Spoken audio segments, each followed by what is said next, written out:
Welcome.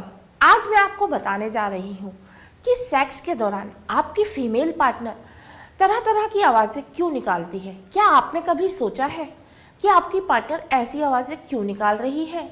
जब आपकी partner sex के दौरान आवाज़ें निकालती है तो उस वक्त आपको ऐसा तो नहीं लगता कि मैं दुनिया का सबसे बेस्ट लवर हूँ, या फिर आप दुनिया के सबसे अच्छे पर्सन हैं जो सेक्स करना जानते हैं? यदि आपको ऐसा लगता है तो यू थिंक अगेन, क्योंकि अकॉर्डिंग टू सर्वे, जो ब्रिटिश सर्वे हुआ था उसे में हमें पता चला था कि 95% ऑफ ह्यूमन वो सेक्स के दौरान इसीलिए ऐसी आवाज़ें निकालती हैं क्योंकि उनको अपने पार्टनर को सपोर्ट करना होता है, क्योंकि उनको उनका सेल्फ कॉन्फिडेंस बूस्ट करना होता है। क्योंकि हकीकत के तौर पे 70% फीमेल्स जो होती हैं वो सेक्सुअल इंटरकोर्स के दौरान कभी भी ऑर्गेज़म में नहीं जाती, क्योंकि उनको अपने पार्टनर का सेल्फ कॉन्फिडेंस बूस्ट करना होता है, उनका सेल्फ स्टीम बूस्ट करना होता है। क्योंकि हकीकत के तौर पे 70% फीमेल्स जो होती हैं वो सेक्सुअल इंटरकोर्स के दौरान कभी भी ऑर्गेज़म के बीच नहीं होती, मतलब उनको कभी भी ऑर्गेज़म नहीं होता। ऑर्गेज़म होने की रीज़न उनकी होती है फॉरप्ले और sex fingering and all the real intercourse के दौरान फीमेल कम होती हैं जो ऑर्गेज़म में पहुंचती है, फिर भी काफ़ी सारी फीमेल्स आवाज़ें निकालती हैं। इसके पीछे क्या रीज़न होता है? सबसे पहला रीज़न होता है कि वे ऑटोमेटिकली रिस्पॉन्स होता है प्लेजर की तरह। फॉर इन एग्जाम्पल मैं सार लेने आती हूँ, प्लेजर की तरह फॉर इन एग्जाम्पल मैं सार लेने जाती हूँ, सार का पानी जो मेरे बदन पे आता है। इसके पीछे क्या रीज़न होता है? सबसे पहला रीज़न होता है कि वे ऑटोमेटिकली रिस्पॉन्स होता है प्लेजर की तरह फॉर इन एग्जाम्पल मैं सार लेने जाती हूँ, सार का पानी जो मेरे बदन पे आता है, जो खाते खाते कुछ का टेस्ट हमें अच्छा लगता है। फूड का तो हम ऑब्वियसली उसको देख के बोलते हैं कि वाओ व्हाट अ टेस्टी खाना। So is that is simple is wait. दूसरा रीज़न ये होता है कि काफ़ी सारी फीमेल पॉर्न मूवीज़ भी देखती हैं। पॉर्न मूवीज़ में हम देखते हैं कि अलग अलग तरह से पॉर्न एक्टर्स काफ़ी आवाज़ें निकालती हैं।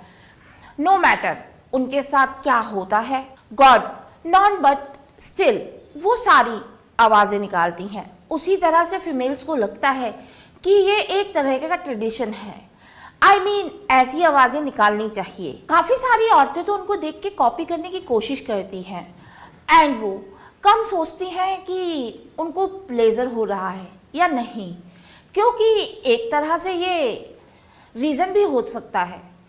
तीसरा सबसे बड़ा रीज़न ये होता है रिस्पॉन्स टू पे, मतलब जब आपको कोई तकलीफ़ हो रही है उसकी वजह से आप साउंड निकालते हो। समझ लीजिए आपको कोई पिंच करता है, आप वो ऐसी आवाज़ निकालते हो। कभी कभी आपका पार्टनर आपके उस पार्ट को हीट करता है जहाँ पे आपको काफ़ी अनकंफर्टेबल फील हो रहा होता है।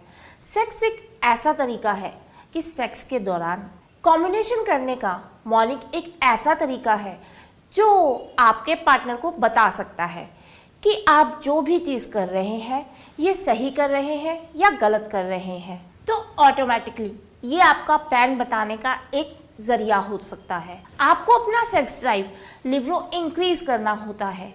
दिन भर में थकान से आप 50 चीज़ सोचते रहते हैं। हमारे दिमाग में क्या चलता रहता है, दुकान पे जाना है, मार्केट में जाना है, ये करना है, वो करना है।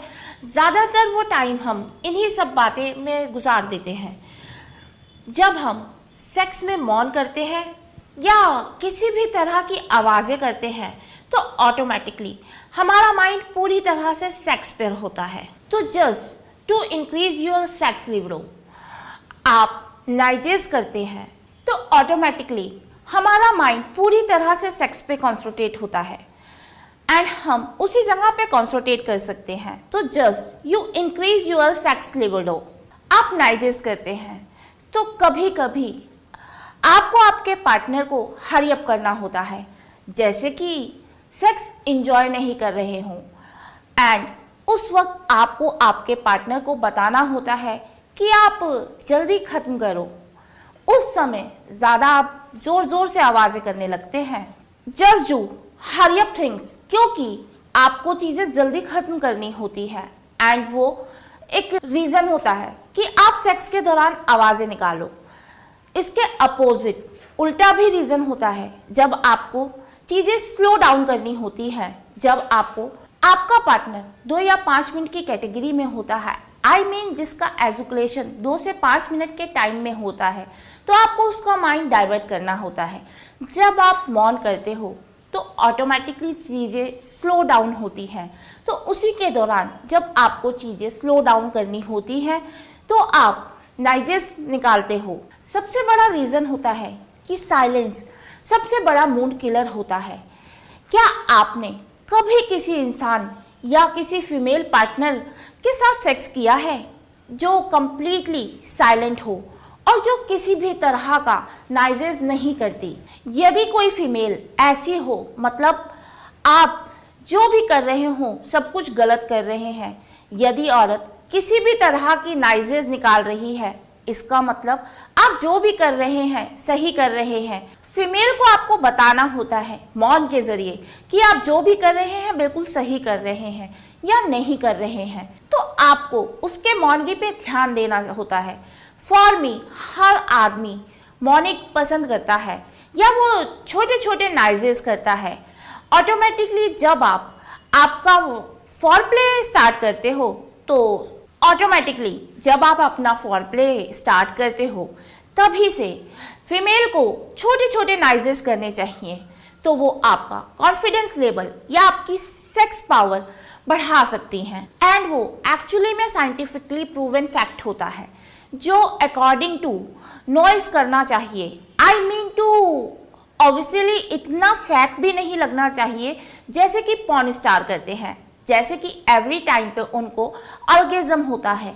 ऐसा बिल्कुल नहीं होता, बट एटलीस्ट नाइस आप करते हो, you know is a kind of relation जो आप आपके पार्टनर को देते हो। फॉर वी ड्यूरिंग सेक्स दरमियान जो भी नाइजेस होती हैं वो काफ़ी बार फेक भी होती है, काफ़ी बार रियल भी होती हैं, क्योंकि कुछ फीमेल्स होती हैं जो नेचुरली लाउड होती हैं, वो उनका नेचर भी होता है। लेकिन कुछ फीमेल होती हैं जो नेचुरली साइलेंट होती है। हमें सर्वे में भी एक चीज़ पता चली है कि एक्चुअल में रियल ऑर्गेज़म के दौरान फीमेल नाइज नहीं करती, जैसे कि आदमियों के केस में जब उनका ऑर्गेज़म होता है हम एक्चुअली देख सकते हैं, लेकिन फीमेल का जब ऑर्गेज़म होता है तो हम देख नहीं पाते। इसीलिए वो एक आदमी के लिए मिट्टी होती है, उसको पता ही नहीं चलता कि उसका ऑर्गेज़म हुआ है या नहीं हुआ। इसके लिए उनको इनडायरेक्ट गाइडेंस करने के लिए भी फीमेल नाइजेस करती हैं। अगर आपको मेरा ये वीडियो पसंद आया हो तो प्लीज़ मेरा ये चैनल सब्सक्राइब करें। बाय।